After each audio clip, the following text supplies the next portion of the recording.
everybody, welcome back to another video. If you're new here, my name is Iris. I'm an incoming freshman at Stanford, not knowing what she wants to study, but today we're going to be talking about Dartmouth. I also got accepted to Dartmouth, so this is why I feel a little bit qualified maybe to share my essay, and it's also been requested. So if you are wanting to go to Dartmouth, I wrote a blog post linked in the description about how you can best answer the Dartmouth essay prompts. Of course, these are all suggestions. Please don't copy any of this. Don't feel like you have to do any of it. They're just tips. And also don't feel like you have to watch this video or even read that article, because sometimes I think some people, just by the way their brain works or how their writing process goes, it's difficult for them to actually get these type of input from other people, and getting it actually kind of messes up their writing a little bit and messes up their authenticity. So if you feel like you're one of those people, then I do not recommend you watching this video or clicking on the blog post. But if you do feel like you're kind of stuck and you really want inspiration and that extra moment, this video is for you, and that blog post is also for you. To kick this video off, Dartmouth has 2 supplemental essay prompts. If you want to check out the common application, which goes to every single school, including Dartmouth, I've posted that way in the early days of this channel, so you can still check it out right after the college decision reaction video. But here I'm just going to be talking about the supplemental essays that I wrote that got me into Dartmouth, or whatever you want to call it. The first one is 250 words, at least last year, on what aspects of the college's program, community, or campus environment attract your interest. So this is kind of the why Dartmouth essay. I believe they might have changed this prompt for this year, but it's really similar. It's also why Dartmouth. So here it goes. This is what I said. Coming from a close-knit high school community, I'm excited to continue bonding with peers in a smaller size undergraduate-focused liberal arts institution. I look forward to sharing sophomore summer with my class and embracing Dartmouth's flexible D plan to land internships beyond the summertime. I also hope to join one of Dartmouth's many living learning communities, particularly Chinese Language House, to advance my Mandarin skills, or Global Village, to debate international issues from daybreak to dusk. I cannot wait to take Dartmouth's social impact practicums, project-based learning courses where I get to apply my classroom knowledge directly to Upper Valley's problems and demands. So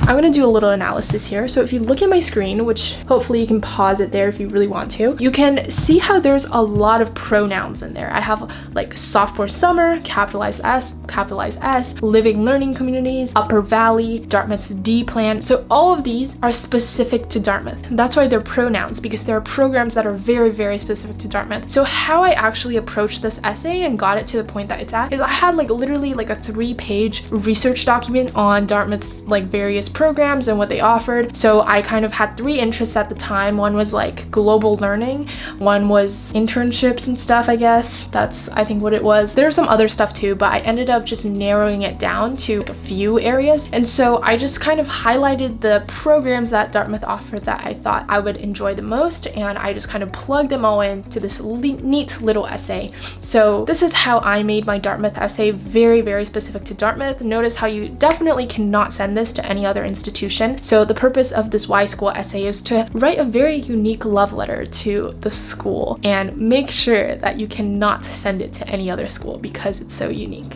So that is my biggest piece of advice there. Use pronouns. The second Dartmouth supplemental essay is, I think, 300 words max. In that essay, you can choose from 7, 8, a lot of different prompts, and I just happened to choose the one called Celebrate Your Curiosity. I chose this only because I wrote a similar essay for another school, so actually Stanford, and I thought I would just adapt it. So it's actually not just a direct copy and paste from the Stanford essay, but it's the same gist, it's the same core story and narrative, but I adapted it to fit the prompt a little bit better, which is Celebrate Your Curiosity, whereas I think Stanford's prompt was a little bit different.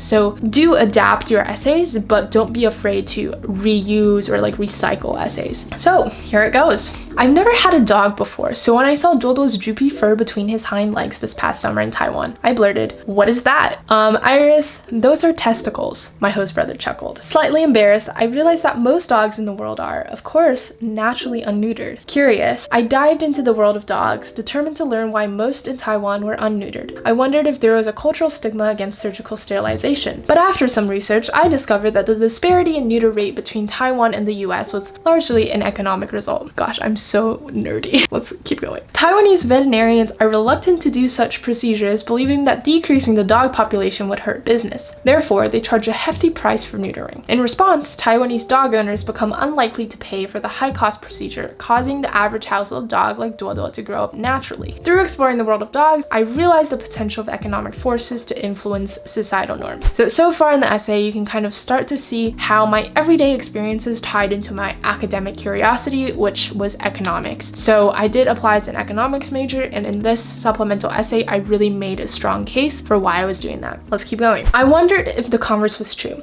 Do societal norms drive economic policy? In May, Americans were furious. Why was China backing down on previously set trade agreements? One of the answers, cultural norms. While abroad, I learned that the Chinese negotiation style emphasizes a holistic approach where nothing is agreed until everything is agreed upon. The US, however, uses a checklist approach, reaching agreement on each individual topic. Therefore, when one side assumes its norm as universal, misunderstandings become inevitable. I marveled at how disparities in practices seemingly unrelated to policy, such as cultural traditions, have the capacity to halt economic progress. So as you can see here, I'm kind of tying my interest in international relations with economics and these cultural things here. And yes, I did also apply as an international relations major, kind of like as my second choice. So in case you guys didn't know, usually colleges allow you to choose several potential majors. You're not bounded to any of them, at least at these liberal arts, Ivy League, Stanford schools like that. You do have like at least like 3-ish choices. So I applied as like econ, international relations, and like a lot of my extracurriculars fell under this international relations, understanding different cultures and economics theme. So this is kind of how it's all tying together with my academic curiosities, and I really expressed them in this supplemental essay. Final paragraph. By studying abroad, I unearthed my innate desire to understand the intertwining nature of economics, culture, and society. When I do, I'm struck with a sense of elation and novelty, the fuel that drives me to ask my next question. So that little paragraph just wrapped up my little celebration of curiosity together. So this whole story was framed in this one experience that I had while studying abroad, and then from that very personal experience, I dug into the economic findings I had, the international relations realizations I had, and then finally just talked about how like it's curiosity and we're celebrating it. So I think this essay really wrapped up my theme really well, and I talk about themes a lot more in passion projects and other videos I made, so check those out if you haven't already. But here is my Dartmouth essay. I hope you enjoyed it. Smash that like button, as Chloe Ting would say, and leave any of your comments and subscribe for more. See you in the next one. Hi everyone! Today's video is kindly sponsored by PDFelement by Wondershare, which is a smart PDF editor. So as you can see, we've got the software pulled up right here, and I'm going to start off by importing a document for us to edit. Alright, so let's check out some of the tools. There's some really neat tools that you can use. For example, you can crop a page. So here, let's just crop it to something like that, and you can actually apply it to all of the pages. So let's say this is a 20-page PDF, then you can apply the same crop to all 20 pages. And I think this can really come in handy when, you know, like you're editing a book or something that's like a PDF and you want to crop every single page. You can crop that, apply. Now we have a cropped certificate. Let's check out OCR text recognition. This will basically let the images be replaced with real text that can be edited. So let's open that now. And as you can see, now we have some real text, whereas before everything was image. Notice the logo. So here we have SEA, and in here we have really SEA. So as you can see here, I've been playing around with some custom or stamps. So, you know, a lot of the times when you're working with documents, you want to be able to say that you've reviewed it or approved it, you know, a lot of times in the workplace. So this is something that can be cool just so that you have it. It's really like real life when you have pieces of paper. Something else you can do is create a custom signature. So let's say my signature looks like this, which it does not in real life.